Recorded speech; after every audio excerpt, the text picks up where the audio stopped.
Yo, what is good? What is good? What is good?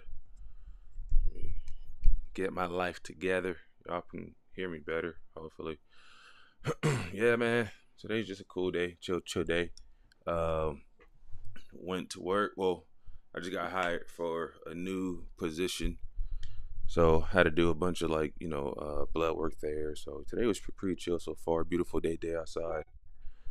I've been outside. So right now, I'm just, cruising on the internet, looking at shit. We're just gonna hang out and just chill on fucking YouTube today. Maybe some real star, see what's going on. I throw my little commentary on some things, just like a little everyday vlog.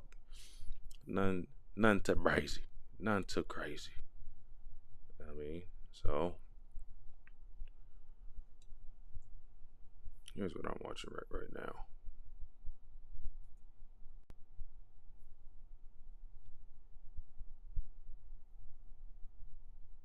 He works out with all these players. I was with Steve Keim this weekend, former NFL GM in Arizona, and I asked him, I said, who's the best run organization top to I bottom? think you guys can hear that just fine, right? He said, that's how you run an organization. I might have. I played with Baltimore, so in my time there, I thought, wow, if it gets better than this, it's crazy. And so that good to hear that they do You as know what's great of a funny about job as I TJ thought. So as a player, Houshmandzadeh you felt supported. is that Oh he's from yeah, Barstow, yeah. I mean, it's right? completely. If you don't know where Barstow's at, it's in a small little desert, a little north of Victorville. So you got L.A., you have San Bernardino, a little north of that you have Victorville, Barstow, and then Vegas. So he from like this little ass fucking town, where I'm from at least, from this little town of Barstow. Nice seeing people from like these little places, come up Different and fucking when make it. you I play for love other to see it. I love organizations to and then see you it, go play for honestly. the Ravens. Yeah, and I've told him this. I've told Harbaugh this as well. Like this is the way they treat you and the way things, just the way they do things. Hey, It's, what's it's good? just What's different. good? And you were with the Seahawks, which is a well-run team, but it didn't feel quite like Baltimore. Nah, it wasn't like Baltimore at all. No, Yeah, well, that's why they keep winning. it's not a coincidence. Steve Bisciotti's down in Florida, stays out of it. Got his yacht up in somewhere up in the Baltimore, D.C. area, I heard. Supposed to be nice. Bashotti's a good dude, man. Yeah, good dude. One of the He good is. ones. We were talking about there are certain positions in football, primarily wide receivers. So I've defended wide receivers on this. They're the basketball players of football. They break the huddle first. They're not terribly reliant on a blocker. The basketball players You of have to football. throw them open. That's expected now in the league. I don't care if he's open. Throw him open. They're often the best athlete. Many of them are basketball players who play football. Their touchdowns are the most spectacular in all the game. So I understand they get a little gassed up sometimes. Receivers, there's a term, diva receiver, not diva center or diva guard. So I get it and I defend them. But I do think maturity matters. You came in, you were a professional football player. And then we see these guys that come in, they get a little gassed up and whatever. I don't know Rome Odunze, but I got a text the other day from a former NFL quarterback, and he said, you guys have no idea. He will walk into the NFL. He will be Larry Fitzgerald. He could run the league in 10 years. I don't know Rome Odunze Which at all. rookie receiver is the best spot to succeed? That's a fun one, man. Let me see. We have Malik. We have Marvin Harrison who went to the Cardinals. Neighbors who went to the Giants, and then Rome that went to the Bears. Now, call me crazy all you fucking want, but I think that the Bears have probably made the most improvement in their fucking whole franchise, bro. Like if you think like honestly, right? If you really look at what they done, the body of work, what the GM did, he's completely turning that whole franchise around. Like Buddy is really, really, really out there doing some John Madden shit. No, I'm not even John Madden. Just some Madden shit, bro. He's treating his league like it's Madden. Like and one thing that I typically hate too is that I hate seeing people that's like hella pro owner, not pro like for football. But that dude right there, I think the Bears honestly are put in the best spot to one succeed and two compete for that number 2 spot in that division. Let's keep it a buck. I don't think the Vikings really made a big wave. Oh, they took Dallas Turner in the first. I think fucking Justin Jefferson is probably fucking hot right now that they took JJ, because he didn't really have to do a lot out there when he was with the fucking with Michigan. He really didn't have to do a whole lot. So I'm sure Justin Jefferson, he's out there like, fuck, man, I gotta deal with this quarterback that I don't. He was in a run first based offense, so it wasn't like he was out there fucking slinging it, throwing it. Fucking Penix, right? If you were to make a bet on Penix, like I remember seeing this Bovada bet where, at minimum, if you were to bet how many yards that he was passing for that game, on average, he was at like 400 yards. And the nut part is that he was going above it. You know what I mean? He was making folks money throwing for 400 plus. So I think the Falcons definitely swooped in and snatched up on Penix before the Vikings did. I think the Vikings and most teams were a lot higher on Penix than most most players. Most teams. But back to this question: which receiver is in the best spot to succeed? That one I gotta go with Rome, man. Rome. Let's see. We can go through all the first round receivers. I think there was like 5 taken this year. So Cardinals. They just lost their burner, their speed guy, and Hollywood Brown. I had him on my fantasy team. He did pretty well, so I kept track with him. I'm really interested in seeing how Marvin Harrison do. I was actually having a conversation with one of my peoples, and the conversation was along the lines of Marvin Harrison Jr. is just a 6'4" version of Marvin Harrison.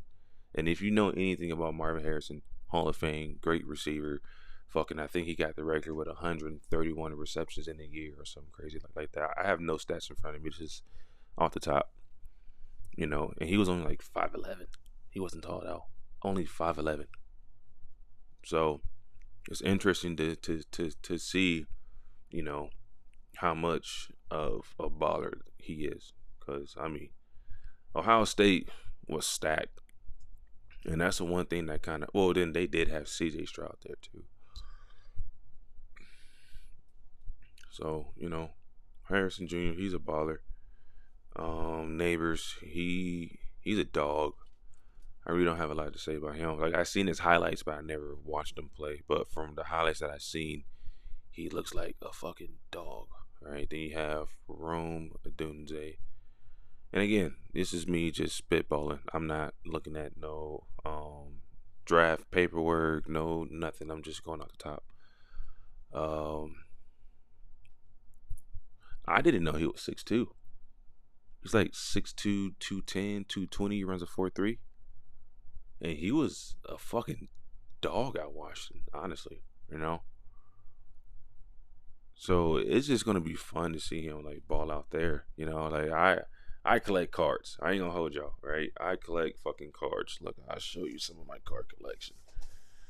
And this year, I got into it this past season, right? So here I have a rookie Drew Brees. You probably can't see that too well. Yeah, rookie Drew Brees. Who else do I have here? I do like Jalen Hyatt, auto to 25. I'm a PC him. Hopefully he pans out. His card's gonna have some value to it. I fucking won this off a free, giveaway. But this kid, Jackson Merrill, he's a fucking dog. Brock Purdy rookie card. have a couple Trevor Lawrence rookie cards, and but this year I feel like I'm actually gonna ball out on these cards. It's a good investment. It could be at least.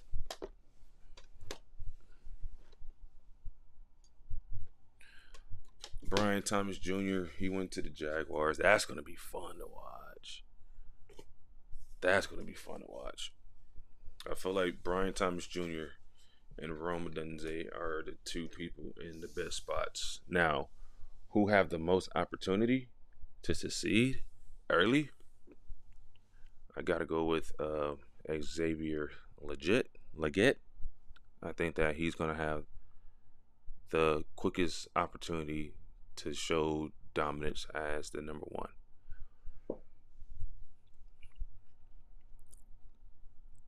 Because there's no real one in the Cardinals. So I can only imagine that, Marvin Harrison Jr. is going to get double, triple coverage, blanket on top. Like, I can imagine that's just off the top. That's just, expected that to happen. But with, Xavier Legette, like, he's a big guy. He reminds me more of a Deebo Samuel than he do a DK. A lot of people keep comparing him to DK. But to me, he looks more like a faster version of Deebo.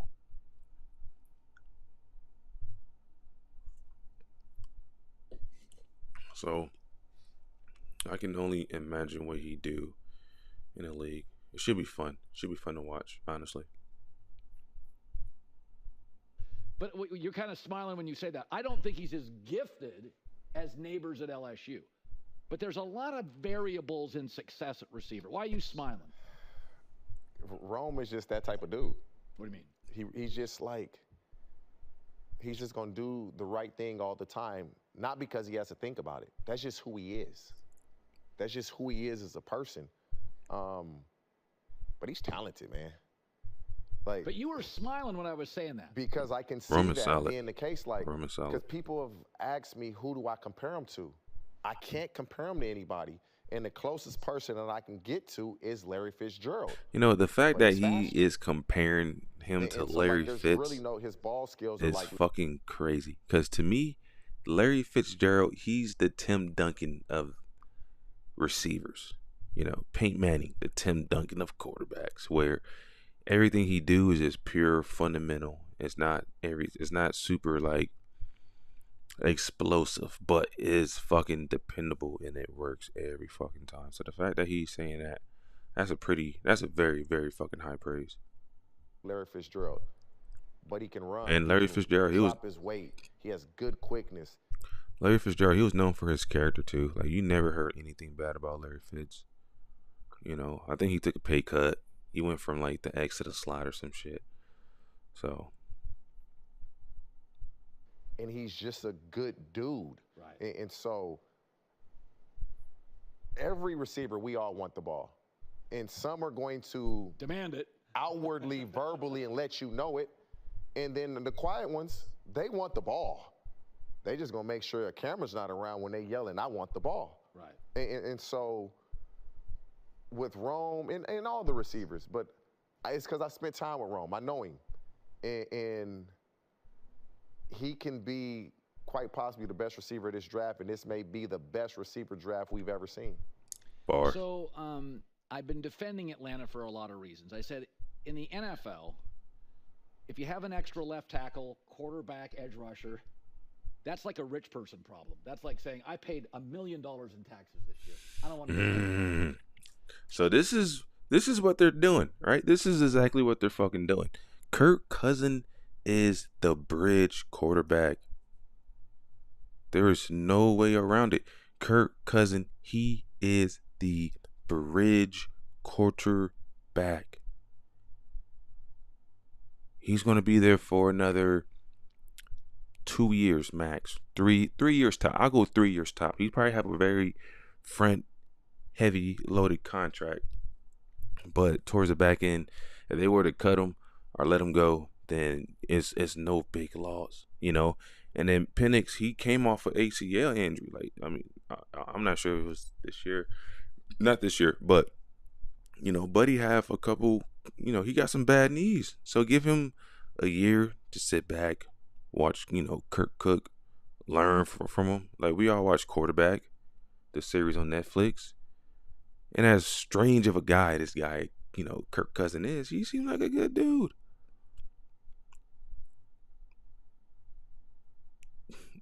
I'm just saying.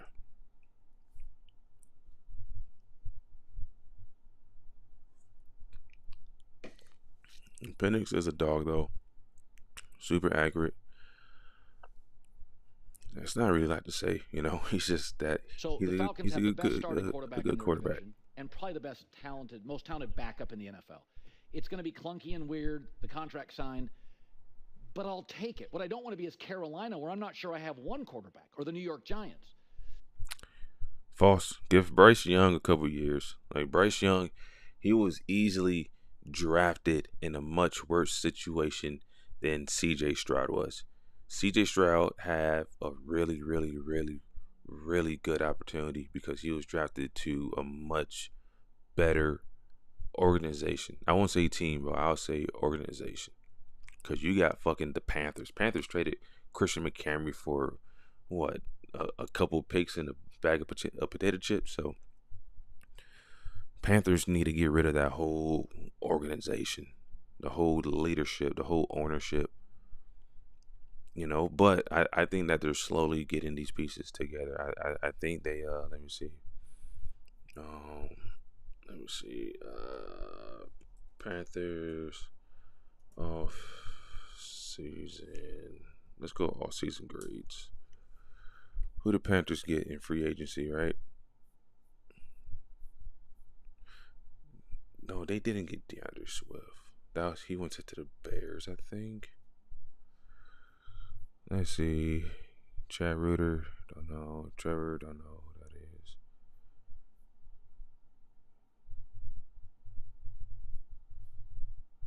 How come they don't got? Oh, here we go. I'll just go free agency. Panthers, free agency grades. Let's do that. So they're trying to build, They're trying to build around him, right? So the Panthers send Brian Burns to the Jets. Carolina received a second-round pick for, I think, this year? I think they used that pick to trade up. No. Yeah, to trade up for their 32nd pick. MC acquired Deontay. I mean, let's just be real, right? There was a point in time where Deontay Johnson was that fucking guy for the Steelers. Like, let's be real about that one. Dante Jackson, I mean, that wasn't really a bad trade at all. Robert Hunt, he got paid. Good for him. I could have swore they got a running back. They didn't bring in a running back? I thought he did. Never mind then.